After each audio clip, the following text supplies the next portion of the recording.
to say Crawford. If you go down the list and ask me about tactical advantages, most of them are Crawford. What Canelo has is size, and as a result, physical strength and punching power. And a neck as wide as Broadway, for crying out loud. Right. The thing that I don't like about Canelo is that it's like almost every shot has to be a power shot. It's a power shot, yes. They both hit hard. Because and you can see the strength. You know, when I was fighting against Crawford, I didn't think Crawford was that strong, but when he kind of moved me around a little bit, he is very strong as well. So look, yeah, but why does he need to give that much away? He's pound for pound #1 in the world. Why does he have to go up and fight Canelo?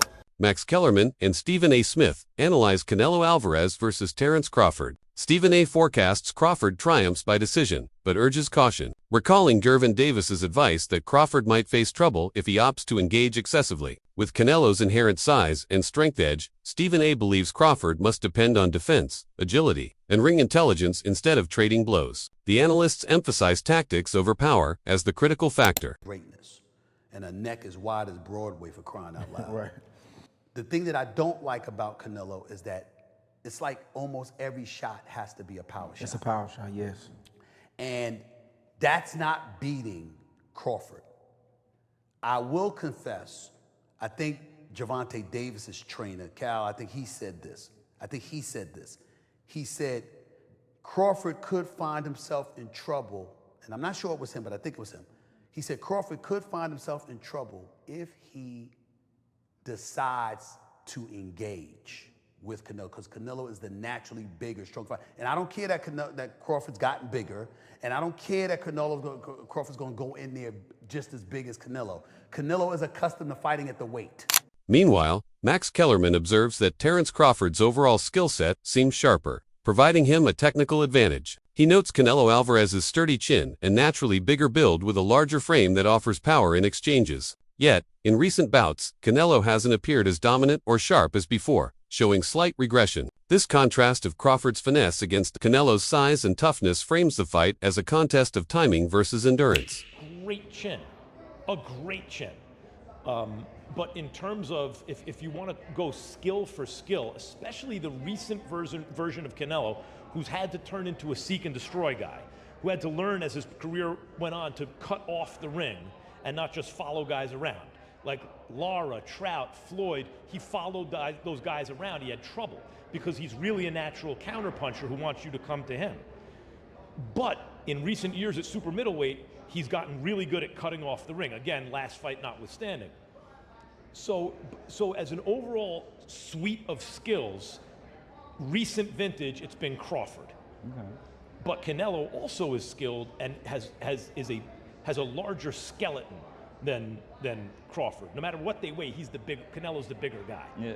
You briefly mentioned Canelo's power, so who I would assume Canelo has the You'd have to think, unless Crawford, Crawford was on a knockout streak until he moved up to junior middleweight and then failed to stop Magomedov. Antonio Tarver, a respected boxing expert and former champion, has openly voiced his support for Terence Crawford, while simultaneously acknowledging the immense challenge this fight poses. According to Tarver, Crawford has repeatedly proven himself across weight classes, but this bout is on a different level entirely. He emphasizes that it is not only Crawford's toughest challenge, but also a fight that Canelo Alvarez has never truly encountered before.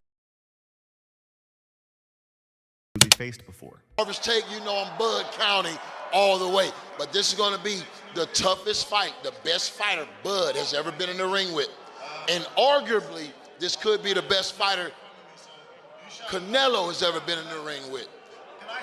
We'll find out which one is which on September 13th. Antonio, I appreciate your time. Safe travels back home. Man, I appreciate it. Thank you. Thank you, Antonio. Timothy Bradley Jr., known for his keen boxing intelligence, predicts the opening round of Canelo versus Crawford will be a cautious affair. He expects both fighters will avoid unnecessary risks initially, instead using the round to study movement, timing, and opportunities. According to Bradley, Crawford is particularly patient when starting major fights, as he prefers to observe what his opponent presents before setting traps. Canelo, conversely, has also shown a tendency to assess the distance in the first round, making adjustments as the fight advances. Bradley notes that this chess-like approach means the first round will not be explosive, but a strategic exchange of information. Versa, Crawford wants to feel his punching power as well. In the beginning, it's all the position balance. Like both guys are trying to get balance and trying to find their rhythm. Understanding their distance to where they can punch and at the same time avoid getting hit. It takes Crawford a little bit more time than I would say Canelo to get right to it. Canelo, although he is a prolific counterpuncher, fantastic counterpuncher, he tends to find his spots a lot quicker. And the indication of that is when, if you look at any of the boxers that Canelo has faced, Trout, even Danny Jacobs, even when he fought against Charlo, you just check out the first round. He usually takes off, just feels the power, cruises, see what these guys know, couple of feints, level changes, gathering information, right? Crawford does the same and similar things. So I think the first round's gonna be a real calm and cautious round by both fighters. But in the second round, Canelo's gonna start applying that pressure, man. Pre-engagement with Crawford is a little bit more difficult than a Charlo, okay? Let me explain this. So pre-engagement is the movements before you get into that sweet spot, which is mid-range, to be able to let your hands go, right? Both guys are trying to counter each other's movement. Both guys are looking at each other's, hands, trying to anticipate what they believe is going to come next. Amir Khan, who has faced both Canelo Alvarez and Terence Crawford, offers a unique perspective on this matchup. Khan stresses that Crawford has already established himself as an all-time great within his natural divisions, especially at welterweight. He cautions that boxing has weight classes for a reason, as moving up against naturally larger opponents carries significant risks. Khan believes there was no real necessity for Crawford to take on this challenge of facing Canelo, since his legacy as a great fighter is already secured. Despite this, Khan acknowledges the ambition behind Crawford's choice. He views it as a bold attempt to silence critics and achieve what few boxers in history have accomplished, defying the constraints of weight classes. But Khan is clear, while Crawford is exceptional, stepping up against someone as formidable as Canelo is a risky gamble, one that could either cement his legacy forever or jeopardize his career. And we did all the build-up. They were nothing but respectful. I just feel that, in boxing, weight divisions are made there they make them for a purpose. And I highly respect and say pound for pound, the best fighter is Crawford by far and beats anyone. But when you start putting weight on and you go up a weight and you fight these guys like Canelo, even though Canelo might be now getting a little bit older and it might be slowing down a little bit, but he's still going to be very dangerous. That punch power, you're still going to get tagged, you're still going to get hit. You're going to have to spar heavier guys to get ready for that anyway, so you're going to be taking a lot of wear and tear anyway. You're going to have to adding a few pounds on. Does he need to put that pressure on himself? He's done what no one's ever done before. 2-time undisputed world champion. So why not just enjoy it? But obviously you want to go for that next challenge. Now for him, he wants to go for that Canelo. I would advise him not to go for that. But if he's the man and he knows how good he is himself. So I can't really say to him that do this or do that. So really, he believes in his skills. He believes in his skill. We can't answer for him. Yeah. We let him go and do it. You know what I'm saying? And we all might be wrong. Yeah. He might be even stronger than Canelo. He might pack the weight on well that he might do really well in there. So look, we fought them both. Like what are the differences between them? Obviously, it's weight. Canelo's strong and he's easily hit. Very easily hit. Very easily. Compared to when I fought against Crawford, I couldn't even hit clean. Yeah. So really, that's the difference. And they both hit hard. Yeah. Because and you can see the strength. When I was fighting against Crawford, I didn't think Crawford was that strong, but when he kind of moved me around a little bit, he is very strong as well. So look, yeah, but why does he need to give that much away? He's pound for pound #1 in the world. Why does he have to go up and fight Canelo?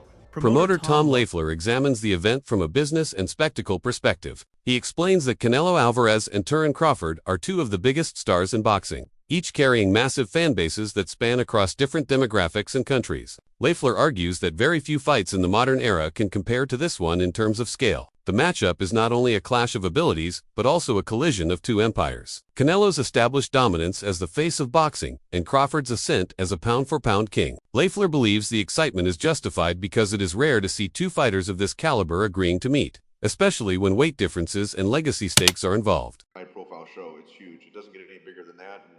And you know, you got to give credit to both guys. They're both very confident. They both have very passionate fan bases. You know, Callum, you know, having fought in Dublin, packed the arena out there, the 3 Arena, having fought at Madison Square Garden 3 times, fought in Boston, and then Fernando Jr., you know, from one of the biggest boxing named families, you know, in the history of boxing. He's going to bring out a huge fan base. So it's a really exciting addition to, you know, such a big show that like I said, doesn't get any bigger than that for sure. I agree. You know, I think that you, along with me, have seen some of these criticisms of the undercard. But really, when you look at it, I mean, we both know Callum Walsh so well. The personality and the authenticity that he brings to this sport is just so sincere. He's so real. You know, being from Ireland, coming overseas to train and dedicate his life to this craft, and his personality is so magnetic that it obviously brought someone like Dana White to be a huge supporter of him. Trainer Dave Coldwell highlights Crawford's distinctive style, emphasizing his ability to switch stances fluidly and use his footwork to control distance. According to Coldwell, Crawford's leg movement is one of his most underappreciated tools, enabling him to create angles, frustrate opponents, and dictate the pace of fights against a powerful pressure fighter like Canelo. Coldwell believes these qualities could be the key to victory. He explains that if Crawford can maintain mobility and avoid being pinned against the ropes, he has the tools to outmaneuver Canelo and accumulate points. When that's beating Canelo, I've been a fan of his for a long time. Likewise with Crawford, I never thought there was a version of reality where they'd both be in the ring with each other. I initially automatically assumed, because Canelo's obviously beaten, he was the light heavyweight champion of the world, undisputed super middleweight champion of the world. He's just campaigned at a much bigger weight, so a good big gun beats a good little, usually. Until I saw them standing next to each other, and they looked the same size, so I couldn't quite figure it out. I was like, okay, if they're the same size, then it's literally pound for pound. Who's pound for pound better? And that's it. They're both pound for pound fighters. A lot of people have got them 1 and 2. And I favoured Canelo starting off, but over time, I'm starting to think, once again, Crawford is one of those guys where he reminds me of kind of Andre Ward a little bit, their mindset.